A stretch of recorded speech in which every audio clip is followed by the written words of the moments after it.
मैं जानता हूँ कि बाहर की जो मिलावटें हो रही हैं खाने पीने की चीज़ों में, वो तुम्हें भीतर तक डरा कर रख दी है। तुम्हें तनाव है इस बात का कि तुम अच्छा खा रहे हो, तुम खा भी रहे हो या फिर पता नहीं कहीं ये सब कुछ ज़हर ही तो नहीं परोसा जा रहा। पर देखो, मेरी एक बात समझो।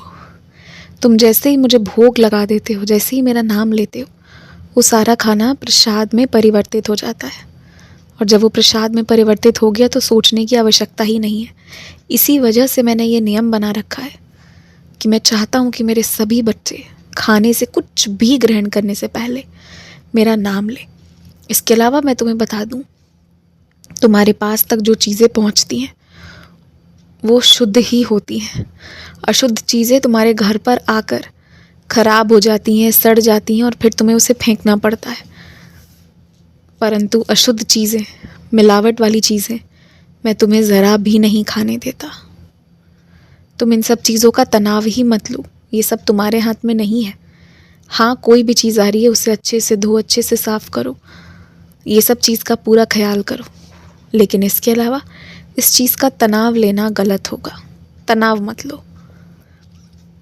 आने वाले 8-10 दिनों में मैं तुम्हारे खान पान में कुछ बहुत बड़े बड़े बदलाव करवाऊँगा। कुछ चीज़ें जो तुम नहीं खा रहे थे वो खाना शुरू कर दोगे और कुछ जो तुम खा रहे थे वो पूरी तरह मैं बंद करवा दूँगा। लेकिन उसका इतना सकारात्मक और इतना अच्छा असर होगा ना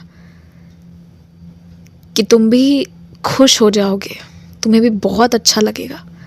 और कभी भी देरी नहीं होती है। कभी भी ऐसा लगे कि शरीर साथ नहीं दे रहा है, लाचारी महसूस हो रही है, उसी क्षण एक प्रण लो कि तुम्हें अपने आप को सुधारना है।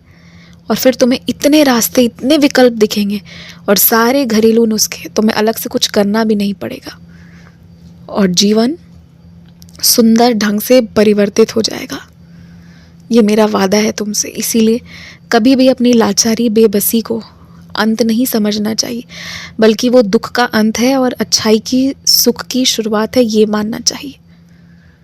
अगर तुम्हें बहुत सारे मिट्टी के बर्तनों की आवश्यकता है तो तुम खुद, जो तुम्हारे वहाँ के कुम्हार हैं, उनके घर जाओ, बैठो, प्रेम से उनसे बातें करो और जैसे बर्तन चाहिए तुमने, वैसे बर्तन के लिए तुम उनसे कहो, वो तुम्हें बनाकर देंगे, तुम्हारी पूरी सहायता करेंगे।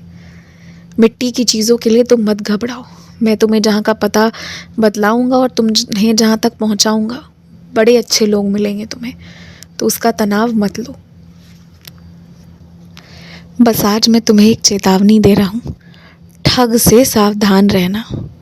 और कोई अजनबी व्यक्ति आके तुम्हें ठगे, ऐसा नहीं होगा। मूर्ख तुम्हें वही लोग बनाते हैं जिनकी फितरत जानते हुए भी, जिन पर अंधा विश्वास करते हो तुम, सब जानते हुए भी आंखों में पट्टी लगाकर बैठते हो ना, वही तुम्हारा फ़ायदा उठाते हैं। तो बस उनसे मत ठगाना, मैं ये कह रहा हूँ। और मेरे कहने का मात्र इतना अर्थ है कि किसी के हाँ में हाँ और किसी के ना में ना मत मिलाना, अपनी बात पूरी पूरी रखना। जब कोई अच्छी चीज़ सीखते हो, पहले शांति से 1-1.5-2 महीने उसे अपनाओ और देखो कि उसका क्या असर तुम्हारे खुद के जीवन पर हो रहा है।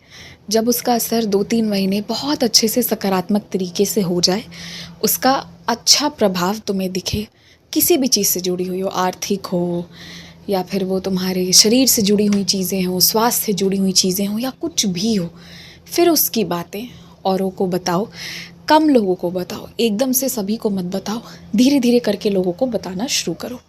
फिर इससे इतनी तुम्हें अच्छाई, इस तरह से करके तुम्हें बहुत अच्छा लगेगा। और जब तुम्हारी आदत बन चुकी होगी, सब अच्छा हो चुका होगा, तो इसमें फिर ये भी दिक्कत नहीं आएगी कि तुम्हारी आदत छूट जाए, चाहे किसी के कुछ बोलने से कुछ बदल लो, क्योंकि तुमने तो खुद ही देखा हुआ होगा कि क्या फ़ायदा है। और फिर दूसरों को बताओगे, उनकी भलाई होगी, उससे भी तुम्हें खुशी मिलेगी। तो कोई भी चीज़ को पहले अपने ऊपर अपना कर कुछ महीने देख लो, अच्छा लगे, फिर उसे धीरे धीरे करके कम लोगों को बताकर धीरे धीरे शुरुआत करो। और अच्छाई की शक्ति ऐसी होती है कि वो धीरे धीरे प्रभाव में आती है और वो दूर दूर तक फैलेगी ही फैलेगी। मेरे मंदिर आज से आने का नियम उठा लो और रोज़ मेरे मंदिर आया करो, तो माना चाहोगे तो रोज़ आने का मौका भी तुम्हें मिल जाएगा। खूब खुश रहो, मुस्कुराते रहो। आयुष्मान भव।